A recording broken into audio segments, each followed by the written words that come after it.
Logo pela manhã, os sumos sacerdotes, com os anciãos, os mestres da lei e todo o sinédrio, reuniram-se e tomaram uma decisão. Levaram Jesus amarrado e o entregaram a Pilatos. E Pilatos o interrogou: Tu és o rei dos judeus? Jesus respondeu: Tu o dizes. E os sumos sacerdotes faziam muitas acusações contra Jesus. Pilatos o interrogou novamente: Nada tens a responder? Vede quanta coisa te acusam. Mas Jesus não respondeu mais nada, de modo que Pilatos ficou admirado.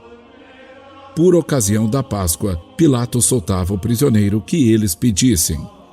Havia então um preso, chamado Barrabás, entre os bandidos, que numa revolta tinha cometido um assassinato. A multidão subiu a Pilatos e começou a pedir que ele fizesse como era costume. Pilatos perguntou: Vós quereis que eu solte o rei dos judeus? Ele bem sabia que os sumos sacerdotes haviam entregado Jesus por inveja. Porém, os sumos sacerdotes instigaram a multidão para que Pilatos lhes soltasse Barrabás. Pilatos perguntou de novo: Que quereis então que eu faça com o rei dos judeus? Mas eles tornaram a gritar: Crucifica-o! Pilatos perguntou: Mas que mal ele fez? Eles, porém, gritaram com mais força: Crucifica-o! Pilatos, querendo satisfazer a multidão, soltou Barrabás, mandou flagelar Jesus e o entregou para ser crucificado.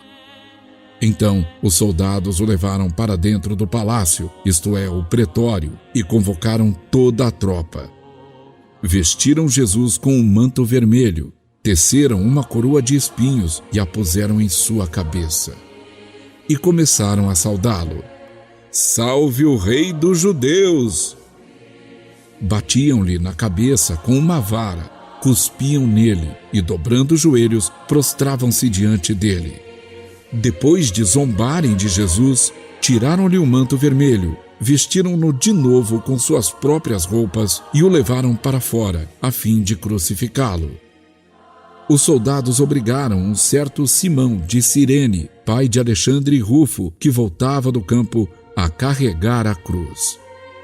Levaram Jesus para o lugar chamado Gólgota, que quer dizer Calvário. Deram-lhe vinho misturado com mirra, mas ele não tomou. Então o crucificaram e repartiram as suas roupas, tirando a sorte, para ver que parte caberia a cada um. Eram 9 horas da manhã, quando o crucificaram. E ali estava uma inscrição com o motivo da sua condenação: O Rei dos Judeus. Com Jesus foram crucificados 2 ladrões, um à direita e outro à esquerda. Os que por ali passavam o insultavam, balançando a cabeça e dizendo: Ah, tu que destróis o templo e o reconstrói em 3 dias, salva-te a ti mesmo, descendo da cruz. Do mesmo modo, os sumos sacerdotes com os mestres da lei zombavam entre si, dizendo: A outro salvou, a si mesmo não pode salvar. Messias, o rei de Israel, que desça agora da cruz, para que vejamos e acreditemos. Os que foram crucificados com ele também o insultavam. Quando chegou o meio-dia, houve escuridão sobre toda a terra, até às 3 horas da tarde. Pelas 3 da tarde, Jesus gritou com voz forte: Eloi, Eloi, lama sabachthani, que quer dizer: meu Deus, por que me abandonaste? Alguns dos que estavam ali perto, ouvindo-o, disseram: Vejam, ele está chamando Elias. Alguém correu e embebeu uma esponja em vinagre, colocou-a na ponta de uma vara e lhe deu de beber, dizendo: Deixai, vamos ver se Elias vem tirá-lo da cruz. Então Jesus deu um forte grito e expirou. Nesse momento, a cortina do santuário rasgou-se de alto a baixo, em 2 partes. Quando o oficial do exército, que estava bem em frente dele, viu como Jesus havia expirado, disse: Na verdade, este homem era o Filho de Deus.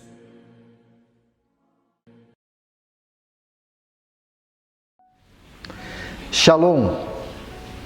Com o Domingo de Ramos, iniciamos a Semana Santa, tempo do silêncio, tempo da contemplação. É muito interessante contemplarmos a paixão com o olhar de Marcos. O texto de hoje não foge à simbologia e à simplicidade que caracterizam Marcos, mas ao mesmo tempo apresenta-nos dados únicos e por demais interpeladores.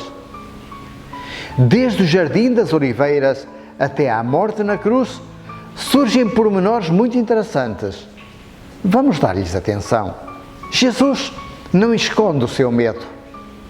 O medo é talvez a causa de maior sofrimento na humanidade. Não existe pessoa alguma que possa afirmar com verdade não sentir medo.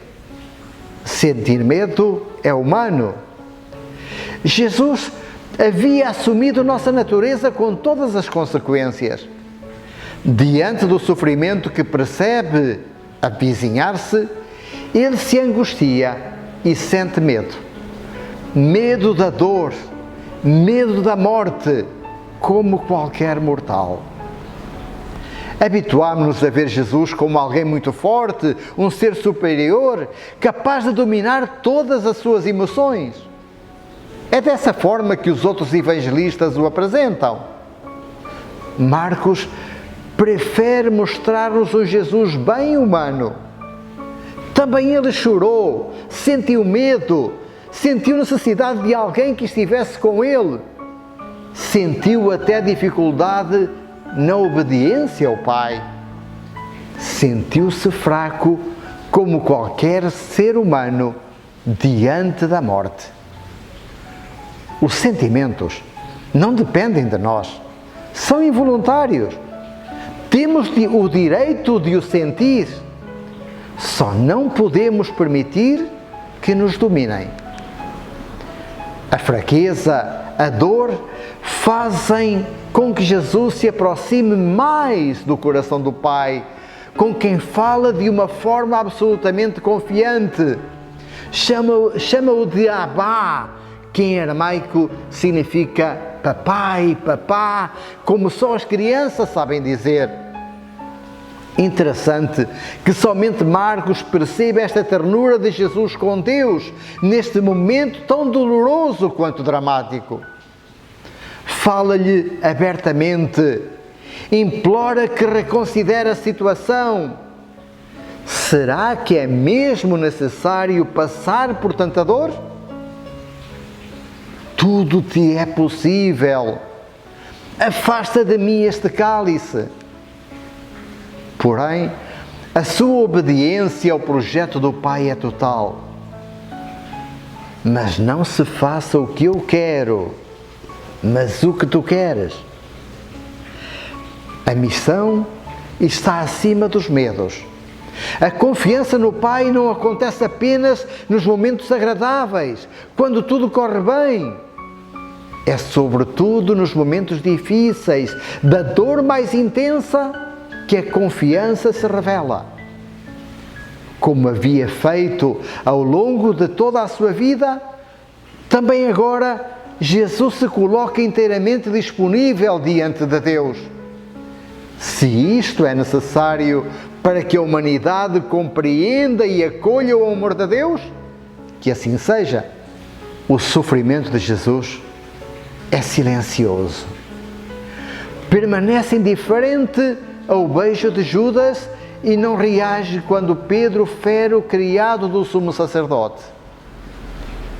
Quando Pilatos lhe pergunta se ele é rei, responde simplesmente: sim, eu sou.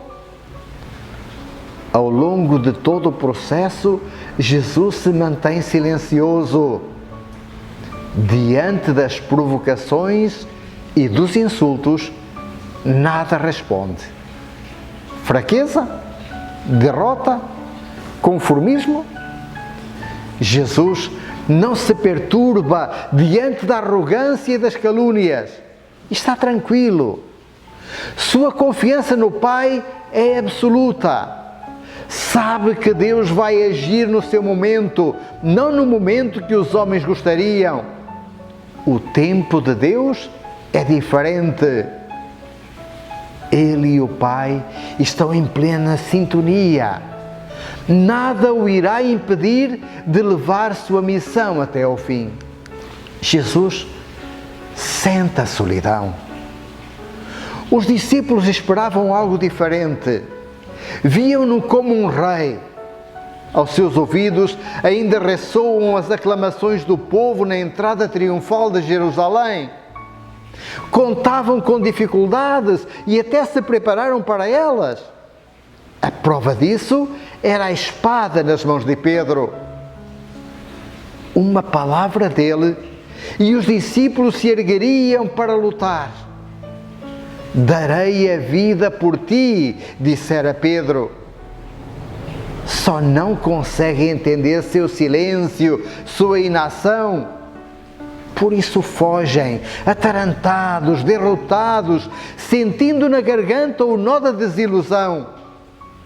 Afinal, foi em vão que um dia deixaram tudo: casa, barco, família, por causa de um sonho, por causa de uma ilusão.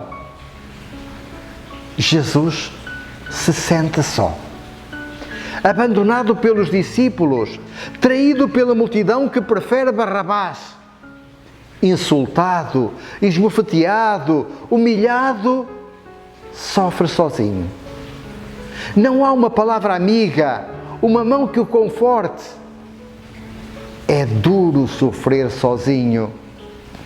Pregado na cruz, sente a impotência diante da malvadez dos que se acham donos da verdade e da vida, que podem dispor sobre a vida dos outros,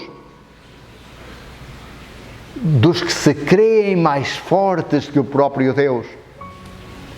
Pregado na cruz, ele sente a impotência diante daqueles que se arvoram em autoridade para oprimir, para julgar e condenar a inocência. Sente a impotência dos que estão sós, dos que morrem sozinhos, dos que sofrem sozinhos porque não têm uma voz, nem vez. De onde vem o direito de decidir contra a vida humana? De onde vem o direito de tomar decisões que ponham em risco a vida, a saúde, o bem-estar dos outros? Pregado à cruz, Jesus se sente só. Os seus estão à distância, presenciando atemorizados e aterrorizados o desmoronar dos seus sonhos. Onde está Deus que parece indiferente ao sofrimento do Filho? Meu Deus, por que me abandonaste? Pergunta ele. É angustiante ver alguém sofrer sem podermos fazer nada. É angustiante vermos um ente querido morrer sem uma palavra nossa, sem um carinho, sem um conforto. Afinal, a morte, como o nascimento, é marcada pela solidão. Ninguém nos acompanha nesse trajeto. Só nós e o conforto silencioso de Deus. Também na morte, Jesus se fez igual a nós. No silêncio da cruz, Ele se faz grito de todos os sofridos, de todos os oprimidos, de todos os silenciados da sociedade. Meu Deus, por que me abandonaste? E Deus, afinal, estava tão presente naquele momento que a sua presença foi percebida e registada pelo soldado romano. Verdadeiramente, este homem era o Filho de Deus. Semana Santa. Tempo de silenciarmos para contemplarmos a cruz. Na cruz, Deus se faz mais humano, pois carregou sobre si todas as nossas dores. Olhando a cruz, podemos perceber o quanto a vida é sagrada, o quanto o humano é sagrado, e ninguém tem o direito de destruir, humilhar ou pôr em risco a vida humana. Olhando para a cruz, percebemos que afinal, apesar do seu silêncio, não somos abandonados por Deus. Na cruz, Deus nos abre seus braços para nos acolher, estreitar o seu coração e nos fazer sentir amados. Verdadeiramente, somos filhas e filhos de Deus. Shalom. Eles hão de ver e hão de vir, hão de vir e hão de ver coisas de transformação. Eles hão de ver